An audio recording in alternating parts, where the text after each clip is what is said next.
Shalom jemaat Tuhan, saya Ruth Kase, selamat datang di Kingdom Devotion.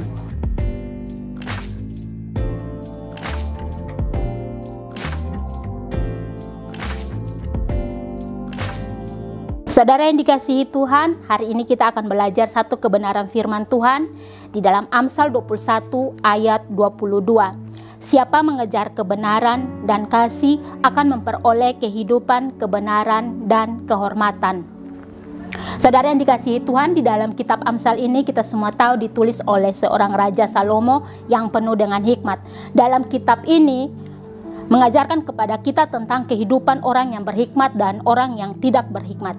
Saudara yang dikasihi Tuhan, orang yang tidak berhikmat disebut orang yang bodoh, orang yang bebal, orang yang fasik, orang yang tidak jujur, orang yang tidak mau menerima pengajaran, seorang yang pemarah, seorang yang tidak memiliki belas kasihan. Berbanding terbalik dengan orang yang berhikmat.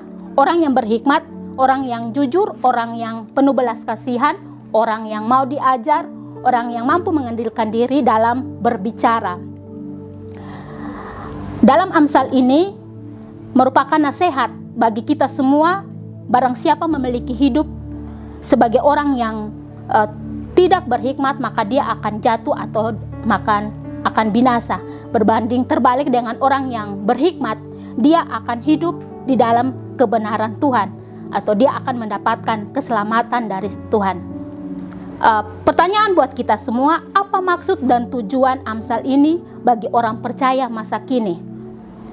Nasihat dalam kitab Amsal ini agar kita hidup sebagai orang yang berhikmat, yakni sebagai orang yang benar, orang yang bijaksana, orang yang mampu mengendalikan diri dan mampu mengasihi sesama.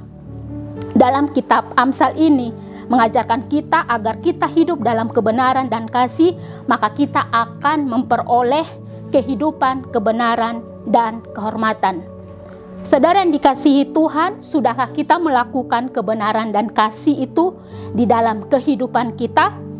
Kalau saudara belum melakukannya, saya mengajak saudara untuk melakukannya dengan cara mendekatkan diri kepada Tuhan Yesus atau berjumpa dengan Tuhan Yesus. Karena di saat kita mendekatkan diri dan berjumpa dengan Tuhan Yesus dan menerima Tuhan Yesus di dalam kehidupan kita, saya percaya anugerah Tuhan Yesus dan kebenaran Tuhan akan memampukan kita untuk hidup dalam kebenaran Tuhan. Hidup dalam kebenaran Tuhan bukan dengan kekuatan kita, bukan dengan kepintaran kita, namun dengan mendekatkan diri kepada Yesus Kristus. Saya percaya Tuhan akan memampukan kita untuk hidup di dalam kebenaran firman Tuhan. Kiranya anugerah Tuhan Yesus memampukan kita dan kita terus hidup dalam kasih dan kebenaran Tuhan. Mari kita berdoa. Bapa di surga, kami bersyukur buat firman-Mu hari ini Tuhan. Mampukan kami Tuhan agar kami terus hidup dalam kebenaran dan kasih-Mu Tuhan. Tolong kami Bapa, berikan kami kekuatan agar kami dipenuhi dengan kebenaran firman Tuhan, hidup dengan penuh hikmat dari Engkau Tuhan. Mampukan kami Bapa agar kami mampu menjadi orang yang hidup jujur, hidup takut akan Tuhan, dan mampu hidup mengendalikan diri Tuhan dan mengasihi sesama kami Tuhan. Kami bersyukur Bapa, di dalam firman Tuhan ini kami percaya anugerah Tuhan, kasih dan karunia Tuhan memampukan kami untuk terus hidup bersama dengan Tuhan. Dalam nama Tuhan Yesus kami berdoa. Haleluya, amin. Sampai jumpa minggu depan, Tuhan Yesus memberkati.